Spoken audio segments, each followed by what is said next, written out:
आप सभी को मेरा नमस्कार।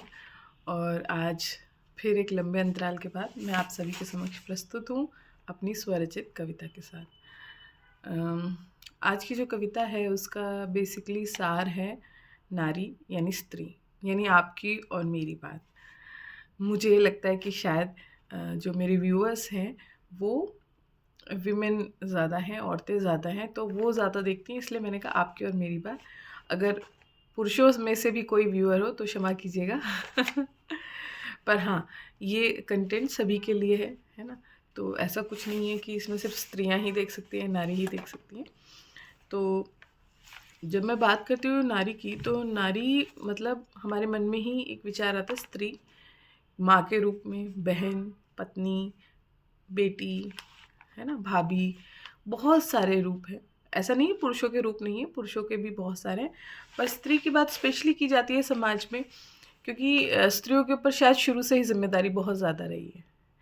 उनके ऊपर जिम्मेदारी है पूरे समाज की, परिवार की, और अपने बच्चों की बौद्धिक और सामाजिक विकास की। तो बेसिकली स्त्रियों को इसलिए ज़्यादा इम्पोर्टेंस दी जाती है, क्योंकि देखिए हमारे भाई जो हैं, पुरुष भाई जो हैं, वो मोस्टली अपने वर्क के सिलसिले में बाहर रहते हैं, या जॉब के सिलसिले में ऑफिस आवर्स उनके काफ़ी लंबे होते हैं, तो बाहर ही होते हैं, घर में उनका टाइम इतना स्पेंड नहीं हो पाता, वो व्यतीत नहीं कर पाते। तो मोस्टली पार्ट जो प्ले करती है, रोल जो प्ले करती है, वो होती है माँ, है ना, या बेटी या बहन। तो अगर एक स्त्री, जैसे कहा गया है कि अगर एक स्त्री पढ़ती है तो हमारा पूरा समाज पढ़ता है ना, और अगर एक पुरुष पढ़ता है तो सिर्फ एक पुरुष ही पढ़ता है। क्यों?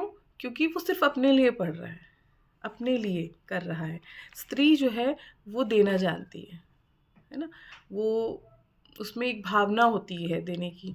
आप समझ ही सकते हैं, ये समझाने की से परे है, थोड़ा इमोशनल पार्ट जो है, इमोशनल क्वेश्चंट जो है वो स्त्रियों में ज़्यादा होता है, जो कि पुरुषों में कम होता है इमोशनल क्वेश्चन।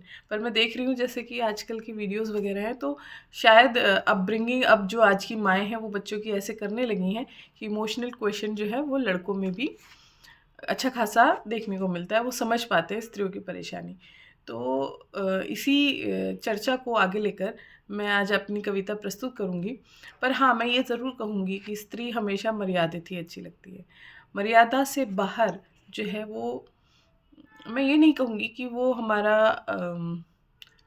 एक तरह से कि कमज़ोरी दर्शाता है, पर जो मर्यादा है वो हमारी शक्ति को दर्शाता है, क्योंकि स्त्री वैसे भी शक्ति का रूप है, वो शक्ति का स्वरूप है। 9 दिन नवरात्र में हम स्त्री अपनी माता रानी के 9 स्वरूपों की पूजा करते हैं। तो देखिए स्त्री का जो स्वरूप है वो हिंदू धर्म में तो बहुत ही ज़्यादा भगवान के स्तर का दर्जा है।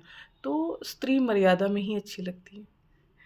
इसमें बहुत सारे विचार हो सकते हैं मेरी बहनों के।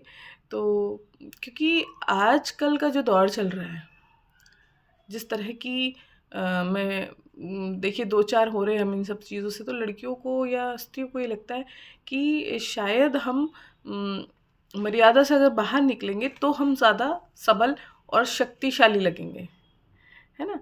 तो मुझे लगता है हमें शक्तिशाली लगने की ज़रूरत ही नहीं, हम ऑलरेडी शक्तिशाली हैं। हमारे पास शक्ति भगवान ने दी हुई है हमें, तो हमें उसे प्रूव करने की ज़रूरत नहीं है। हमें भगवान ने खुद ही कहा है कि नारी के पास समस्त शक्तियाँ हैं। नारी को सबसे महत्वपूर्ण शक्ति तो दी है पूरे संसार का निर्माण करने की। तो चलिए अपनी बात को यहीं विराम देती हूँ और अपनी कविता को आगे बढ़ाती हूँ। कविता कुछ इस प्रकार है। हे नारी, सुंदर चंचल मनोहारी, तू है सबला अवतारी। श्रृंगार तेरा चूड़ी बिंदिया, तू स्वाभिमानी, आत्मसम्मान के ताने बाने से बनी तू सक्षम नारी। तू कठोर है, तू कठोर है पर कोमल भी, तू आत्मद्वंद से हारी।